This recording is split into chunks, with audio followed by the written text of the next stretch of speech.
El pecado, un problema muy grave. Abrimos la Biblia en el capítulo 59 de Isaías. He aquí que no se ha acortado la mano de Jehová para salvar, ni se ha agravado su oído para oír. Verso 2. Amén. Pero vuestras iniquidades han hecho división entre vosotros y vuestro Dios, y vuestros pecados han hecho ocultar de vosotros su rostro para no oír. No hay en la vida del hombre nada más grave que el pecado. Nada. Ni la pobreza, ni la enfermedad, ni la soledad, ni siquiera la muerte. No hay nada más grave que el pecado. El pecado es lo peor que le pudo haber pasado al hombre. Es un acto de desobediencia a Dios y que tiene o trae como consecuencia una conciencia de culpabilidad. El pecado separa, el pecado aleja al hombre de Dios. El pecado rompe toda comunicación con Dios. Por eso la más grande afectación que produce el pecado no es solo contra mí mismo, no es solo contra los que me rodean, es contra Dios. Ese es el gran problema del pecado, que afecta mi relación con Dios. Obviamente que tiene cualquier cantidad de efectos colaterales que se ven reflejados en la vida misma del pecador. Por ejemplo, el hecho de que yo peque me afecta a mí, me afecta la salud, me afecta la economía, me afecta mi vida familiar, me afecta mi vida emocional, afecta mi relación con mis hijos, con mi esposa, afecta todo. El pecado es la peor metástasis que le puede pasar a un hombre. Es la peor miseria a la que un hombre puede llegar. Pero no solo me afecta a mí como tal. Lo más grave del pecado es que afecta mi relación con Dios. Hay algunos que estando sirviéndole a Dios cometen pecado. Y parece ser que a ellos les afecta más el mismo servicio a Dios que su relación con Dios. Me decía algo una vez alguno de ellos, después de haber pecado y haberse visto interrumpido su servicio, lloraba él lloraba, pero no lloraba porque había roto su relación con Dios, sino porque había perdido el servicio en la iglesia. Y eso no puede ser así. Aquí no es más grande tu servicio que tu relación con Dios. Tú no puedes amar más el servicio que a Dios. Aquí hay algo que lo hemos dicho muchas veces. Aquí no estamos primero para servir. Aquí estamos primero para ser salvos. Primero es tu salvación. Ya el servicio es consecuencia de ser un hombre salvo. Pero aquí lo importante no es que le sirvas a Dios o a la iglesia. Aquí lo importante es que tú seas salvo. Ya lo otro es una secuencia de lo que viene. Primero uno conoce a Dios. Segundo se enamora de Él. Tercero lo sigue. Y cuarto le sirve. Leía yo ese afiche en alguna casa cristiana alguna vez, un letrerito que lo leí y nunca se me olvidó. ¿Cómo conocer a Dios y no amarle? ¿Cómo amar a Dios y no seguirle? ¿Cómo seguirle y no servirle? Es decir, primero lo tienes que conocer. Si tú no conoces a Dios, ¿cómo lo vas a amar? Uno no puede amar lo que no conoce. Y acuerdo que alguna vez mi esposa se asustó mucho porque le dije delante de mucha gente, ¿tú sabías que yo algún día no te amaba? Y ella se asustó mucho, que creyó que yo la estaba decepcionando, porque yo siempre le he dicho a ella que la amo. Pero ese día yo me destapé y le dije, yo algún día no te amé. Ella se quedó asustada, pero luego suavicé y le dije, pero cuando te conocí, no dejé de amarte. Así que primero uno conoce y luego ama. Uno no puede amar lo que no conoce. Así que tú no puedes amar a aquel a quien no conoces. Primero uno conoce a Dios y luego lo ama. Y después de amar uno a alguien, ¿qué hace uno? Se va detrás del que ama. Uno no persigue a un enemigo. Uno persigue a alguien a quien ama y quiere estar siempre ahí. Así que conocimos a Dios, nos enamoramos de Dios y nos volvimos seguidores de Él. Pero cuando ya dedicamos la vida a seguirlo a Él, ¿a qué nos dedicamos entonces? A servirle. Así que el servicio a Dios es supremamente importante, pero más importante que todo es conocer a Dios. Por ahí empieza todo.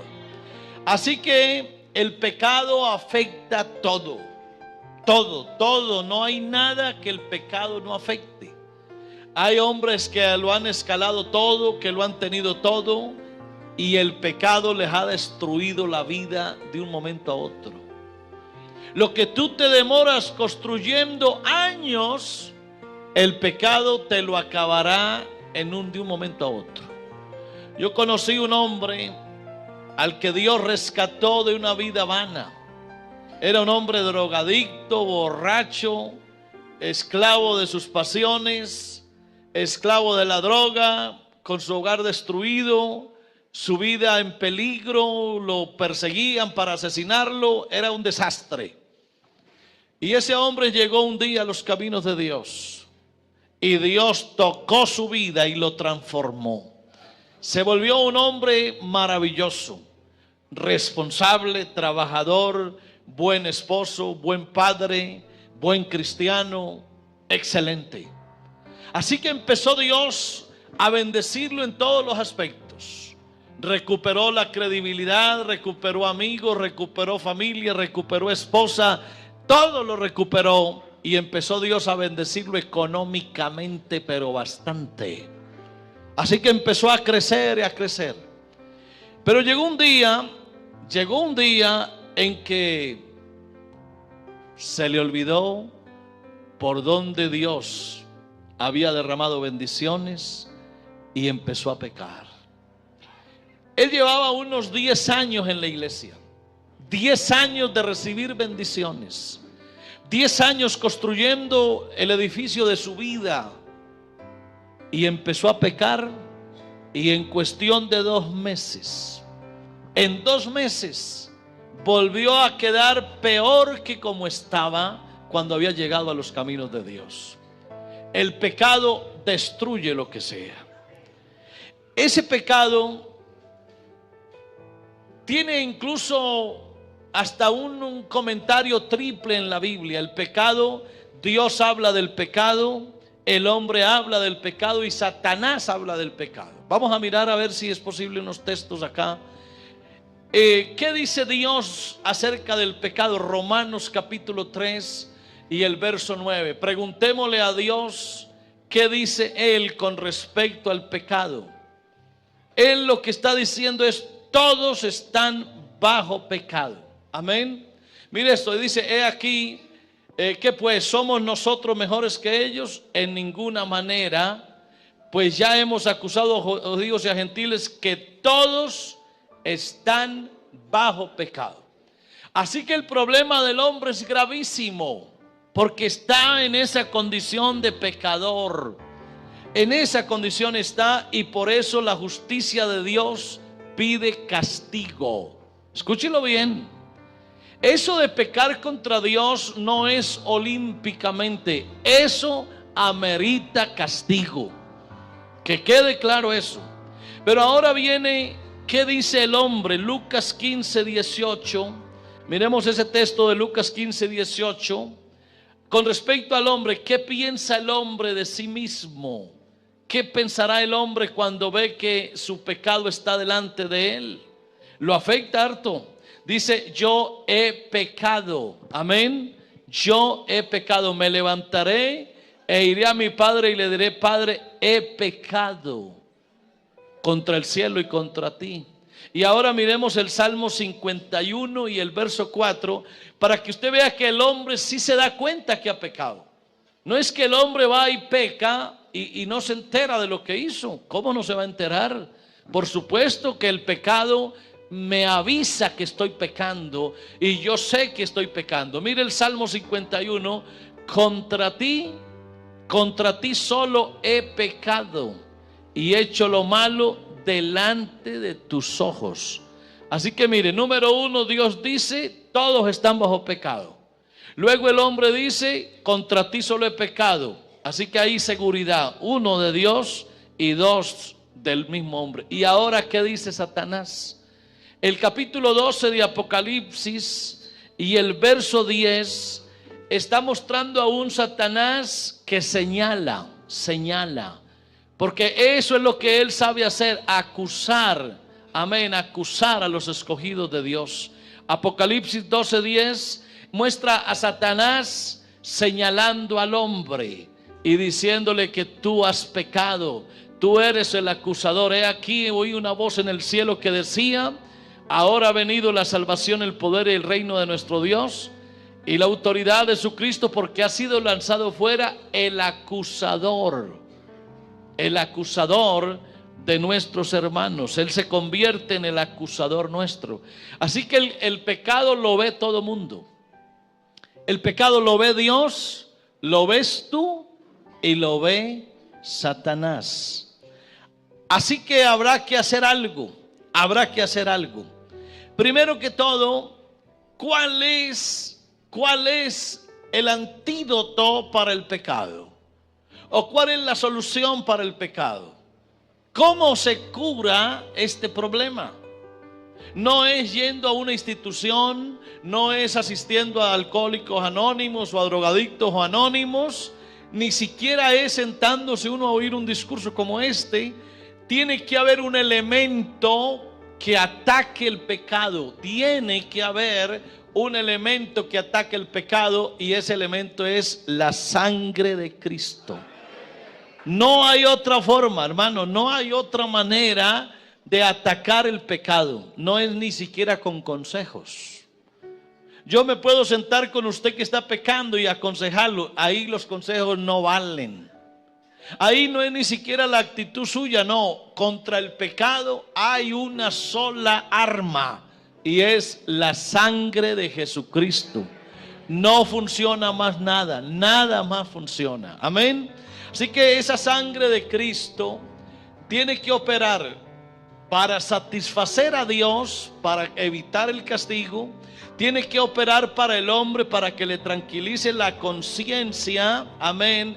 Y tiene que también atacar al diablo para que deje de acusarnos.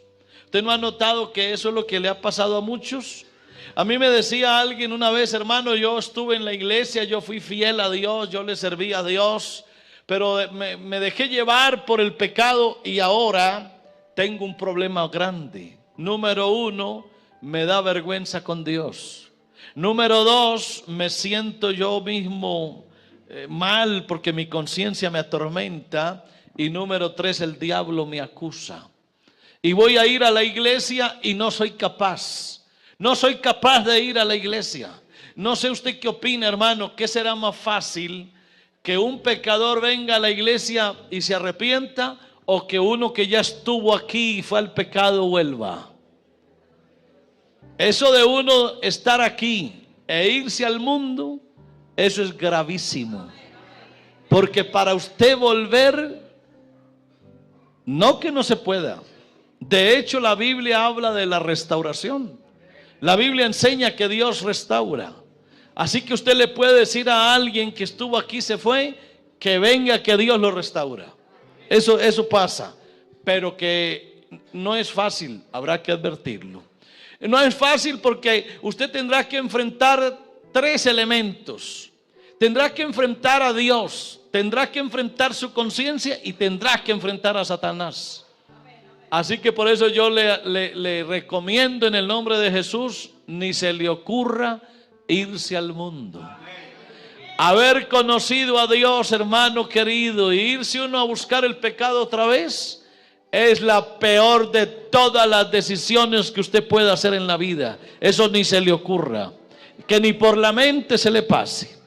Pero bueno, ¿cómo actúa la sangre con respecto a Dios? Porque Dios dice, todos han pecado y todos necesitan castigo. Así que ¿cómo hago yo para que mi pecado no me afecte en el castigo con Dios?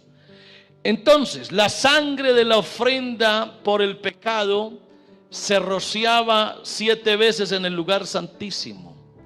Y solo el sumo sacerdote podía hacerlo. Era una figura de Cristo. Cuando el sacerdote rociaba con la sangre, eso pasaba para figurar lo que Cristo habría de hacer en la cruz. Ahora, antes de salir de Egipto, dice la Biblia que Dios vio la sangre en las fachadas de las casas de los hebreos y pasó de largo.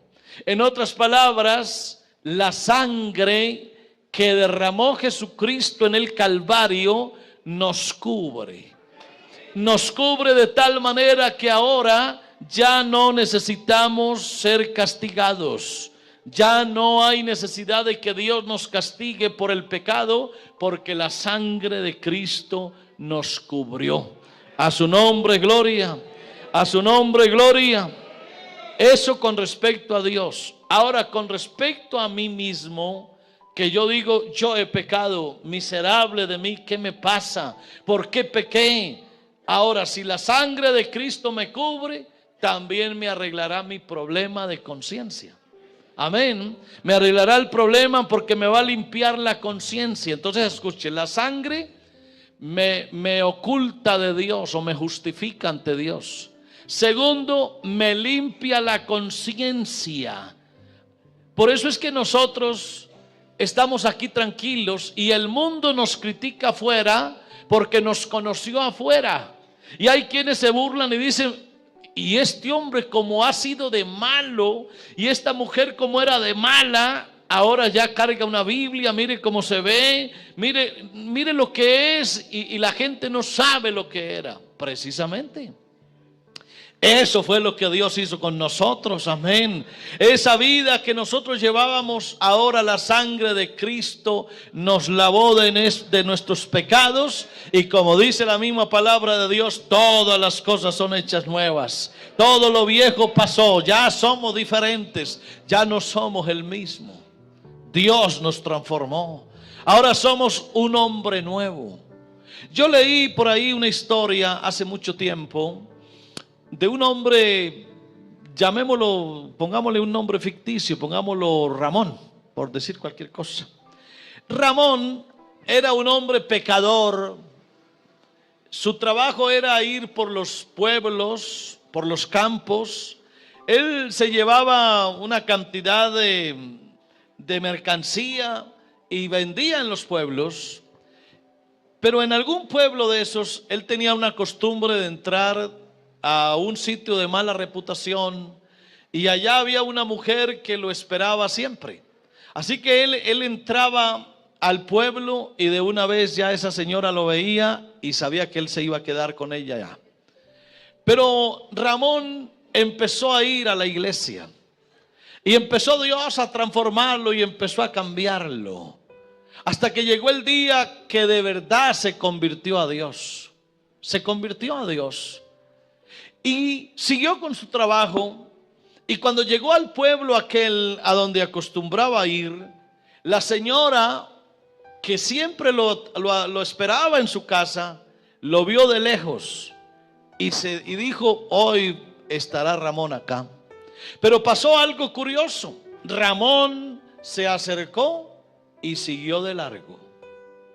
Ella, al notar que no había entrado Ramón como era costumbre, salió a buscarlo y le gritaba, Ramón, Ramón, pero él como que no escuchaba.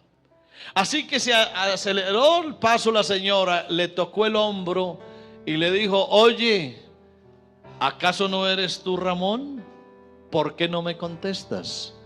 Y él se dio media vuelta, se quedó mirándola y le dijo, es que tú estás llamando a otro Ramón. Ella no entendió y le dijo, ¿cómo se te ocurre? Estás loco, estás loco. ¿No eres tú el Ramón que siempre ha estado en mi casa conmigo? Y él le dijo, no, ese Ramón que tú conociste, ese Ramón pecador, adúltero que entraba a tu casa, ese ya no existe. Ese ya se murió hace rato y el que hoy estás viendo aquí es el nuevo Ramón. Ahora estás viendo a otro diferente. Porque eso es lo que Dios ha hecho en la vida nuestra. Y por eso nuestra conciencia está tranquila. A mí me dijo alguien en cierta ocasión, me dijo, pastor, yo he sido muy malo, demasiado malo. ¿Será que Dios a mí me perdona? Por supuesto que sí. La sangre de Jesucristo lava todos los pecados del hombre y su conciencia le queda tranquila, porque el hombre por sí mismo, por sus obras, nunca logrará la confianza que necesita para llegarse a Dios. Pero ahora Dios nos quitó ese problema del pecado de encima. Y por eso es que usted viene hoy con confianza y se arrodilla delante de Dios y lo adora. Usted no tiene problemas de conciencia porque la sangre de Cristo le limpió también su conciencia. Amén. A ver, ¿alguno aquí se acuerda de cómo era de pecador? ¿O ya se les olvidó? No se nos ha olvidado, hermano. Nuestra vida era dura, difícil, de pecado, de maldad. ¿Sabe que yo un día vi algo sorprendente? En esos tiempos difíciles que tuvo Medellín hace rato, de ahí quedaron muchas secuelas. Y yo recuerdo que fuimos pastores en algún barrio aquí en Medellín, y empezó a asistir un muchacho a la iglesia con su esposa, y su cara, se notaba en la cara los rastros del pecado que había en él. Y empezamos a administrarles, a predicarles, hasta que un día se sinceró conmigo y me dijo, pastor, le voy a contar mi experiencia. Y empezó a hablarme cosas horribles. Me dijo cómo había sido su infancia, su adolescencia, en esa época cruel de Medellín. Y me dijo, hermano, yo no sé por qué Dios me tiene vivo, pero mi familia todos los mataron y las otras familias también, y mi vida fue un desastre. Y me dijo, hermano, yo llegué aquí a la iglesia con las manos untadas de sangre. Y me dijo, cuando yo empecé a asistir a la iglesia, yo cargaba 2 pistolas aquí en la pretina. Yo me venía enchaquetado y no me podían faltar 2 pistolas ahí siempre. Y llorando me dijo, hermano, Dios ha sido muy bueno conmigo. Yo me siento tranquilo delante de Dios. Y me dijo, yo llegué a matar como unas 50 personas. Y de verdad que yo le veía el rostro, y todavía se le veía el rostro así de lo que había sufrido en la vida. Pero sabe que ese hombre se le veía esa paz, esa tranquilidad, su conciencia tranquila. Un hombre que había sido víctima de tantas cosas y ahora podía acercársele a Dios con confianza, porque eso es lo que hace la sangre de Cristo. Le quita a uno su mala conciencia y lo hace uno vivir tranquilo. Amén. El capítulo 10 de Hebreos, vamos a mirar el capítulo 10 de Hebreos a partir del verso 19, como Dios nos dice, acércate, ya no te preocupes por qué maldad eras, qué maldad hacías. Nosotros fuimos pastores en un pueblito aquí en el oriente, y yo recuerdo que estábamos predicando y a las 2 casitas vivía una señora. Esa señora era de mala reputación en el pueblo. Era un pueblito pequeño, así que todo el mundo conocía a todo el mundo. Y a las 2 cuadras de la casita donde predicábamos vivía ella. Era una señora de una conducta muy baja, de muy mala reputación en el pueblo. Pero yo notaba algo curioso. Yo predicaba y yo veía que esa señora pasaba por el frente de la ventana, pero pasaba muy despacio. Y entre la ventana y la puerta, yo era predicando y yo notaba que pasó por la ventana y no pasaba por la puerta. Y era que pasaba y se quedaba despacio, ahí oyendo la palabra. Llegó el día en que yo la pude saludar. Y la invité a la iglesia y me dijo: pastor, me encantaría ir a la iglesia, pero yo tengo muy mala imagen en el pueblo. A mí todo el pueblo me conoce y sabe que soy una mujer mala. Así que yo no soy capaz de entrar a la iglesia. ¿Qué va a pensar el pueblo? ¿Qué va a pensar el pueblo cuando me vean a mí sentada, yo una mujer tan mala? A mí cantidad de hombres de este pueblo todos me conocen. Todos la conocían, en todo el sentido de la palabra. Así que me dijo: pastor, yo ¿cómo hago para entrar a esa iglesia? Si ese es mi anhelo, ese es mi sueño, algún día sentarme allá. Y empecé a predicarle la palabra y le dije: no se preocupe, que lo primero que va a hacer Dios, amén, es perdonarle sus pecados. Segundo, le va a tranquilizar a usted la conciencia. Y tercero, el diablo y los que la vayan a acusar no tendrán nada que hacerlo. Esa señora llevaba, si mal no recuerdo, más de 30 años de no vivir con el esposo. Y obviamente pues el esposo sabía qué clase de mujer era, así que ni modo que viviera con ella. Llevaba más de 30 años sin vivir con ella. Lo curioso de todo es que ella empezó a asistir a la iglesia y empezó la persecución, y ya en vez de hacer lo que ella hacía, aguantaba hambre, física hambre, porque ella no sabía hacer más nada. Esa era la vida de ella, así que no sabía hacer más nada. Y en la iglesia la gente se aterraba al verla, y eso fue un escándalo en el pueblo. Todo el mundo diciendo: esa, con nombre propio, esa señora está yendo a la iglesia evangélica. Pero a esa señora se le veía un cambio, algo especial. Y en la iglesia los hermanos del campo empezaban a traerle platanitos, yuquitas, huevitos, lechita, cosas así. Y así se sostuvo aguantando hambre mucho tiempo, hasta que a lo último la bautizamos en el nombre de Jesús. Ya ella con Dios no tenía problemas, consigo mismo tampoco, y con el diablo menos, porque ya no tenían de qué acusarla. ¿Y sabe qué pasó algún día? Le dije: ¿usted por qué no llama a su esposo y lo evangeliza? Que sabemos que Dios le devuelva también el hogar. Y me dijo: pastor, ¿cómo se le ocurre decirme usted eso a mí? Si es que mi esposo me abandonó hace más de 30 años. Y él vive con otra señora en Medellín. Y le dije: no se preocupe, deje que Dios sabe qué hace. Algún día tomó el teléfono y llamó al esposo. Y le dije: no le pida nada, solamente testifíquele.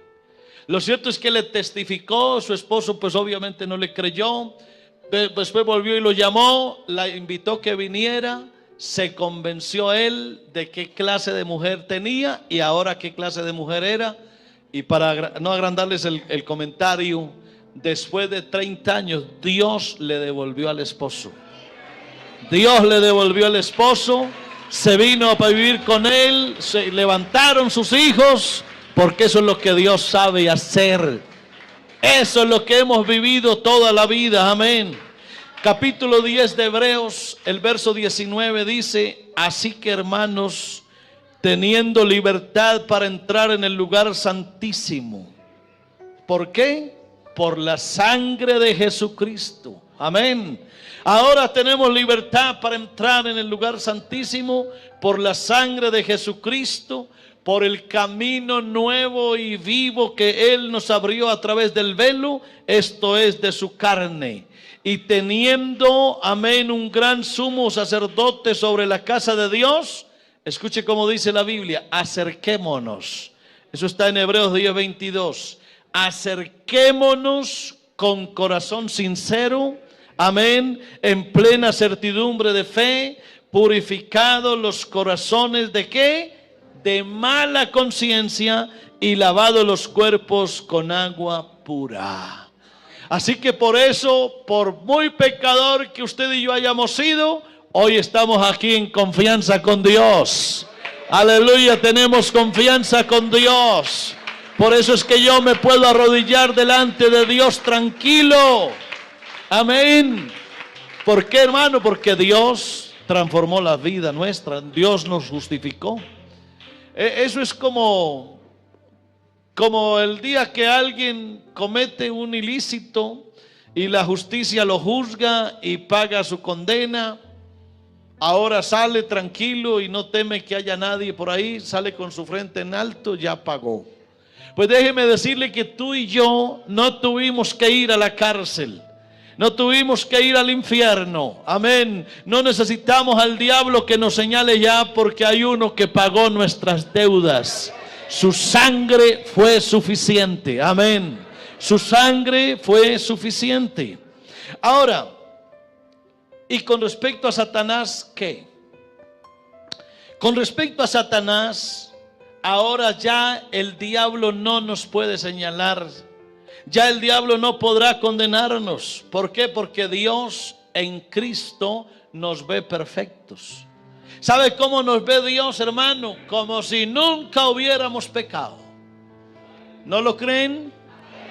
Hermano, la obra del Calvario fue tan eficaz que ahora ya, por malo que usted haya sido la mujer más mala de Medellín, del mundo entero, pero si ya usted le cubrió Jesús con su sangre, ahora Dios a usted le ve como si usted nunca hubiera pecado. Y lo mejor de todo, hermano, no hay nadie que nos pueda acusar ya. ¿Quién nos va a acusar ahora? ¿Se va a dejar usted, hermano, robar la paz que Dios puso en su corazón porque alguien le va a recordar su pasado? No, ya nosotros, el pasado se quedó atrás. Amén. Que Dios como tú, que perdona la iniquidad de su pueblo, que echa tras sus espaldas nuestros pecados y los arroja al fondo del mar. Tu pecado y el mío, por grande que hubiera sido, ya no existe, ya no existe. Ese pecado se fue a lo profundo de la mar, y tú y yo hoy estamos tranquilos delante de Dios, delante de nuestra conciencia y delante de Satanás. Mire cómo dice el capítulo 8 de Romanos y el verso 33. Por eso, hermano, la vida en el Señor es hermosa, porque ya uno no hay nada que le quite el sueño. O usted se acuesta todavía pensando en las cosas malas que hizo. No, ya no. Eso ya fue un pasado, hermano, ya fue un pasado. Por eso es que habrá que decirle a quienes sufrieron en la infancia, que sufrieron cantidad de problemas: olvídate ya de tu infancia, olvídate de lo que pasó en tu adolescencia, olvídate de lo que pasó en tu juventud, olvídate de todos esos pecados que cometiste, porque ya Jesucristo con su sangre te declaró limpio. Él dijo un día: vosotros ya estáis limpios por la palabra que yo os he hablado. Ahora, hermano, alguien me decía una vez: pastor, Satanás todavía me recuerda lo malo que yo era. Y le dije: no te preocupes, él está hablando en pasado, y ahora el diablo no te podrá condenar. Mire lo que dice Romanos 8:33. ¿Quién acusará a los escogidos de Dios? Esa es la pregunta. ¿Quién acusará a los escogidos de Dios? Dios es el que justifica. Y luego la pregunta es: ¿quién los condenará? ¿Quién es el que condenará? Ya el diablo no podrá condenarte. Cristo es el que murió, más aún el que también resucitó, el que además está a la diestra de Dios, el que también intercede por nosotros. Alabanzas a Dios. Así que no te abstengas, hermano, de predicarle el evangelio al que sea. Si tú sales aquí a la calle o conoces a alguien, por malo que sea, predícale y dile que aquí hay redención para todos. Aquí al único que no se le perdona es al diablo, pero de resto aquí todo el que llegue, no importa la condición que traiga, aquí Dios lo transforma y lo convierte en una nueva criatura. Alabanzas a Dios. ¿Lo hemos vivido, hermano, o no lo hemos vivido? Claro que sí. A su nombre sea la gloria. Así que el pecado que cometimos tiene solución. Pero aquí es donde viene el tema complejo. El hecho de que Dios me haya perdonado a mí todos los pecados pasados, que yo ya tenga mi conciencia tranquila, que Dios me justificó y que Satanás no me puede señalar, ¿eso querrá decir que yo ya no tengo riesgos de nada? ¿O sigo teniendo riesgos? ¿Sabía usted que aparte de que yo he sido perdonado y lavado con la sangre de Jesucristo, yo tengo un conflicto mortal dentro de mí? Hay un conflicto mortal dentro de mí. Cuando el cristiano es justificado por Jesucristo mediante la fe, tiene paz para con Dios. Eso dice Romanos 5:1. Pero aparte, hermano, aparte de que ya tengo paz en mi corazón, me queda un conflicto. Un conflicto. Ya no con el mundo, ya no con Satanás. Me queda un conflicto conmigo mismo. El problema del pecado es tan grave que no solamente Dios me lo perdona por la práctica que hice, sino que ahora se me quedó un problema aquí metido, porque yo tengo una naturaleza vieja, una conducta normal que me sigue llevando al pecado. Ese es el problema. El problema no es todo lo que yo pequé. Ya Dios me lo lavó con su sangre.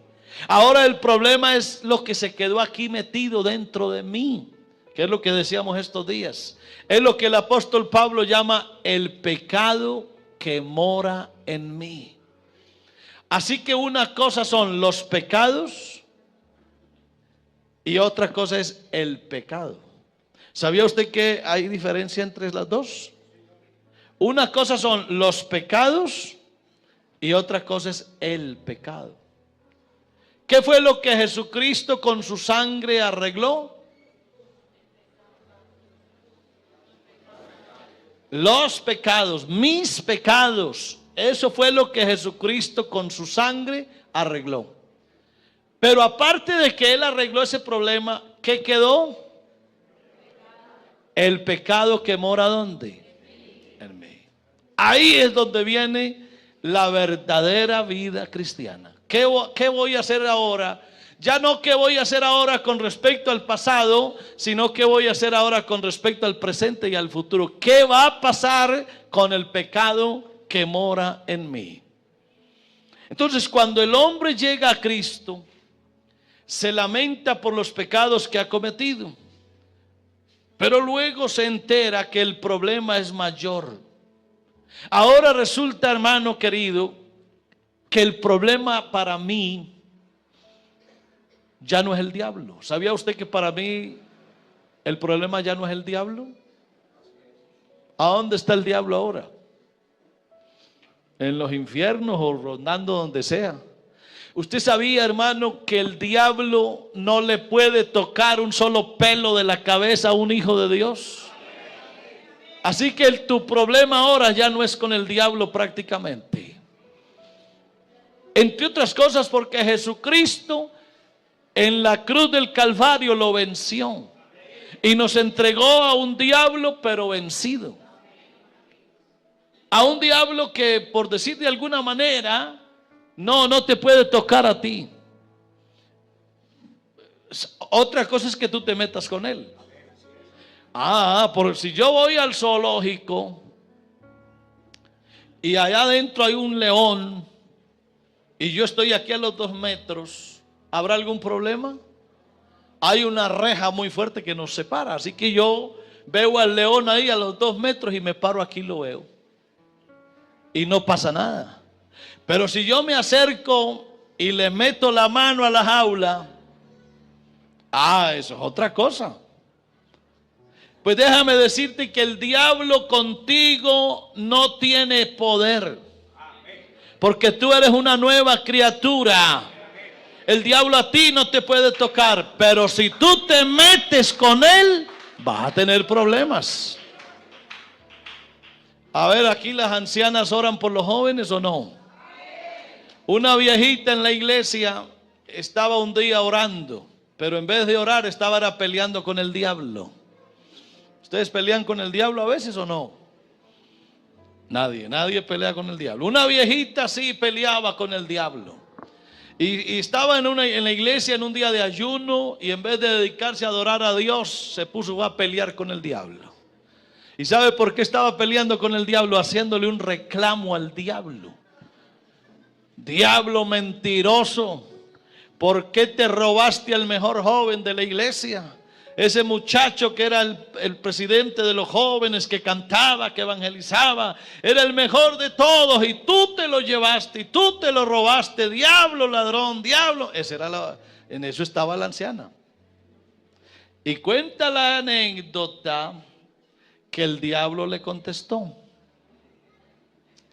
Y que el diablo le dijo, escúchame, lo que tú estás diciendo no es preciso. Porque tú estás diciendo que yo me saqué a ese muchacho de la iglesia. Y quiero decirte que yo no me saqué a ese muchacho. Él se metió en mis caminos. Al diablo también se le puede decir amén de vez en cuando. ¿Usted no es capaz de decirle amén al diablo? ¿Eso es una verdad o no es una verdad que el diablo dijo? O sea, que el diablo a veces dice de vez en cuando dice una verdad. Y yo creo que esa es una verdad del diablo. Claro, esto es solo una ilustración, pues, no es una ilustración. Pero que el diablo le dijo, yo no me lo saqué de la iglesia. Él se metió en mis caminos. Y esa es la gran verdad. Amén. Así que el problema mío ya no es con el diablo. Déjeme decirle algo más. Ni siquiera el mundo. No, ni siquiera el mundo. ¿Sabe cuál es el verdadero problema mío ahora? El problema mío tiene nombre. Se llama Héctor Betancourt. Así de sencillo. Usted no sabe qué clase de hombre tengo yo por ahí adentro metido. Usted a mí no me conoce sino la cara así a veces cuando estoy amable y sonriente. Pero usted no sabe qué hay aquí adentro metido. El problema mío es con una naturaleza vieja que yo la tengo aquí metida. Y usted me dirá, pastor, ¿y usted no está diciendo que ya el Señor le lavó? Sí, Él me lavó mis pecados que yo cometí. Y de eso Él no se acuerda más. Pero hay un asunto. La sangre de Cristo no quita el pecado que mora en mí. ¿Usted sabía eso? ¿O usted por qué cree que un hombre al que Dios perdona hoy termina mañana adulterando?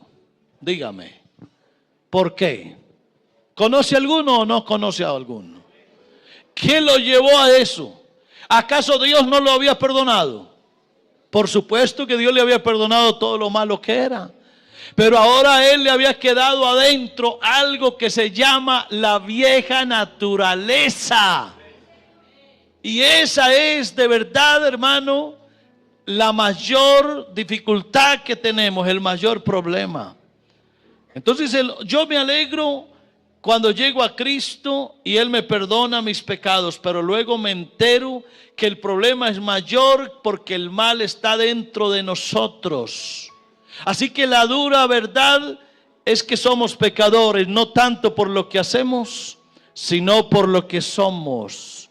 Ahora entiendo que es una condición. El hecho de que seamos pecadores es una condición. Una condición no por la práctica, sino por la herencia. ¿Qué hacemos, hermanos, si eso es lo que somos? Por eso es que yo, aunque sea hijo de Dios y aunque sea pastor, yo me tengo que cuidar de Héctor Betancourt.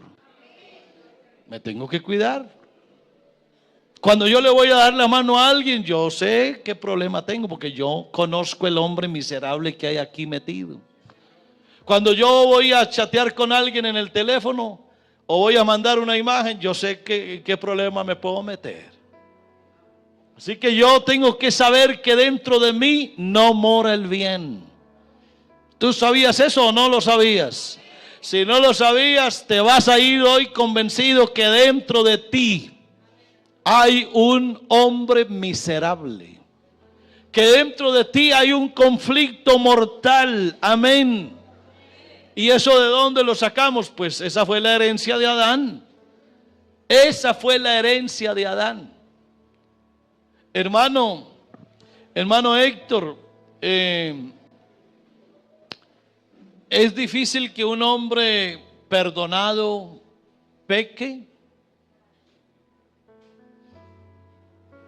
Sí y no. Depende de cómo yo maneje esa situación que tengo aquí adentro. Y depende de quién viva aquí dentro de mí. Pero que es fácil pecar, claro.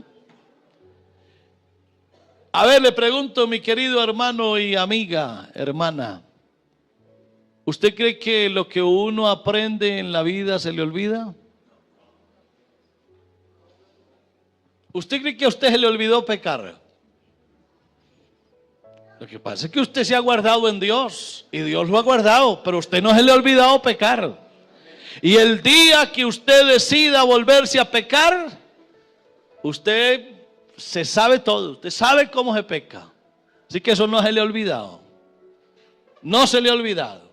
Uno es lo que es. Un hombre una vez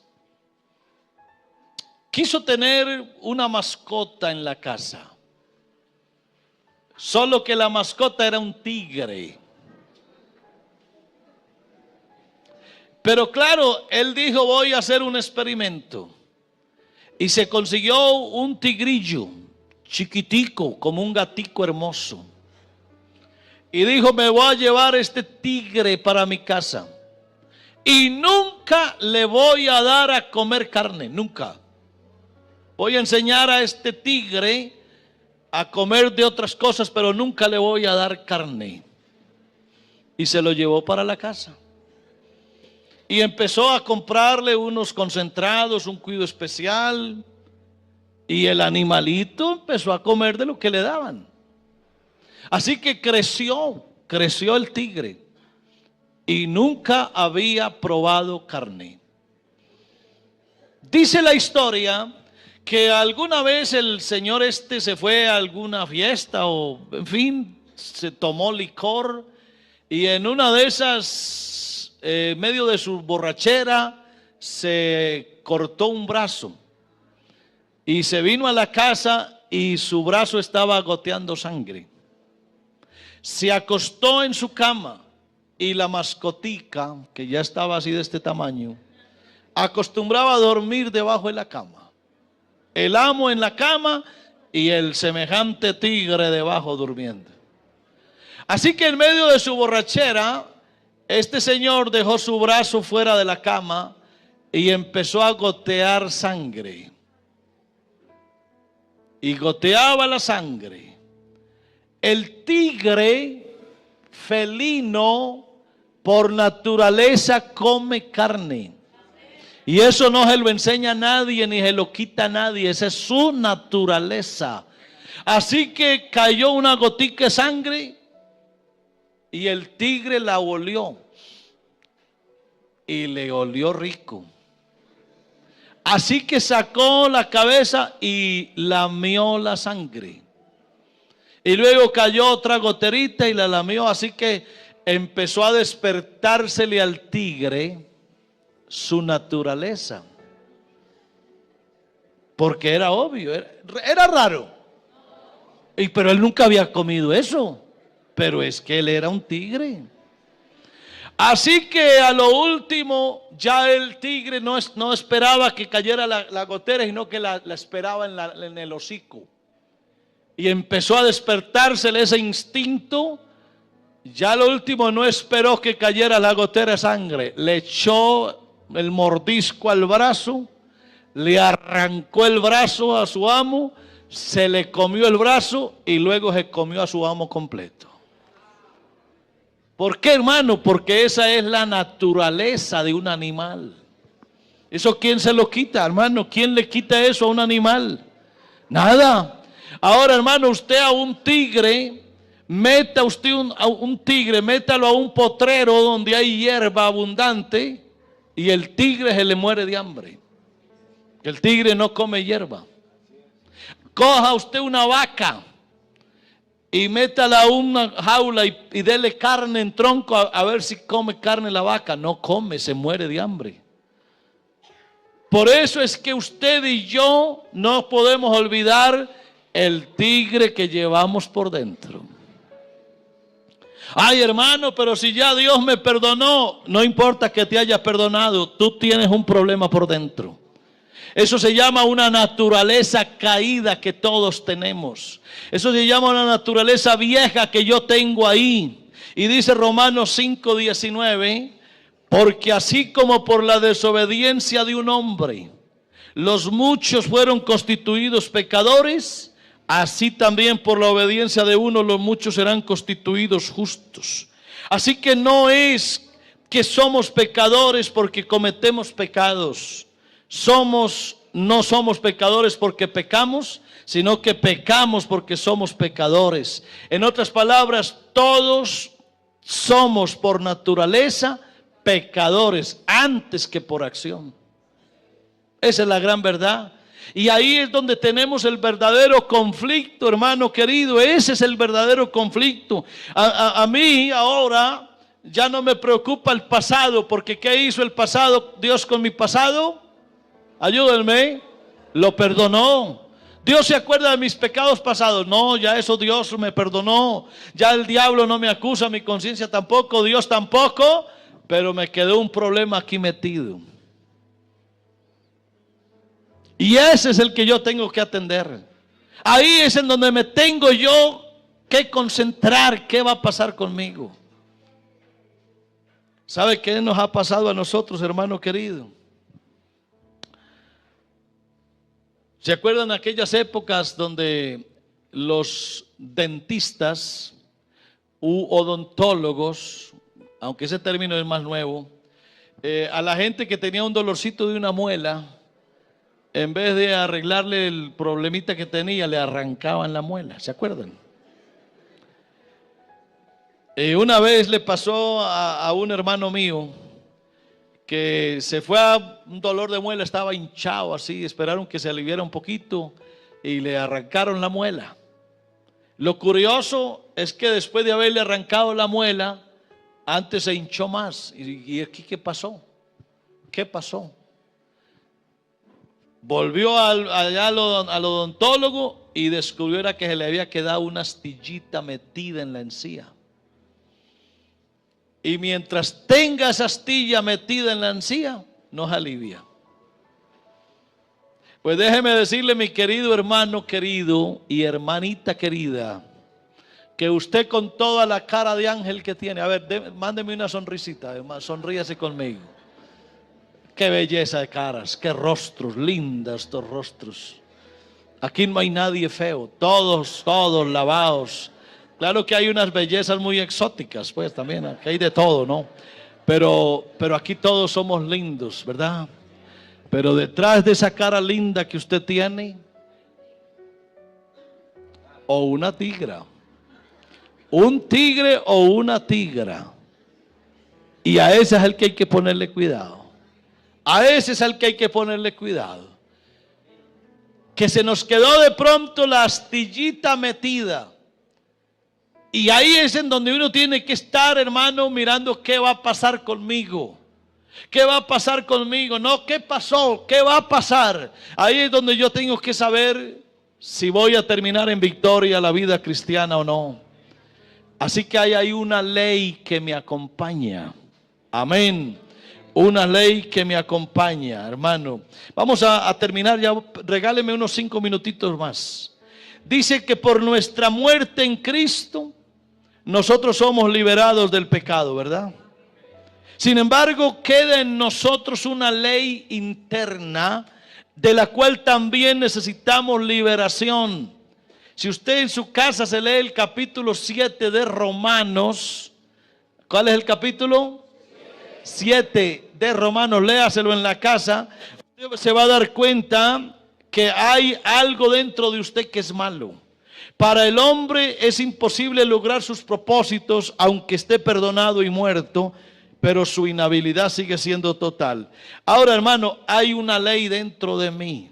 Hay una ley dentro de mí. Vamos a estar de pie, por favor, y vamos a abrir la Biblia en el capítulo 7 de Romanos. Amén, capítulo 7 de Romanos, para que nos vayamos de aquí felices por lo que Dios hizo con nosotros, ¿verdad? Todavía hay gratitud, hermano, en lo que Dios hizo con nosotros, pero nos vamos a ir pensativos, que hay algo dentro de mí que es mi verdadero conflicto. ¿Sabías tú, hermano, que el conflicto mío no es contigo? No, yo contigo no tengo problemas de nada. Con nadie tengo problemas. El problema es conmigo mismo, por una ley que yo tengo aquí metida. Romanos capítulo 7, verso 7. ¿Qué pues diremos? ¿La ley es pecado? En ninguna manera. Pero yo no conocí el pecado sino por la ley, porque tampoco conociera la codicia si la ley no dijera no codiciarás. Y mire el verso 8. Mas el pecado, tomando ocasión por el mandamiento, produjo en mí toda codicia, porque sin la ley el pecado está muerto. Y yo sin la ley vivía en otro tiempo, pero venido el mandamiento, el pecado revivió y yo morí. Mire lo que dice el verso 13. Luego, lo que es bueno vino a ser muerte para mí. En ninguna manera, sino que el pecado, para mostrarse pecado, produjo en mí la muerte por medio de lo que es bueno, a fin de que por el mandamiento el pecado llegase a ser sobremanera pecaminoso. Y leamos todos el verso 14. Porque sabemos que la ley es espiritual, mas yo soy carnal, vendido al pecado. Escoja a alguien que tenga al lado, escoja a alguien. Venga, Andresito, yo lo escojo a usted. Andresito, ¿tú sabías que tú eres carnal, vendido al pecado? Y tiene buena cara el hombre, ¿no? Pero Andresito es carnal y vendido al pecado. Y detrás de la cara de ángel que él tiene, por aquí adentro hay un hombre malo allá metido.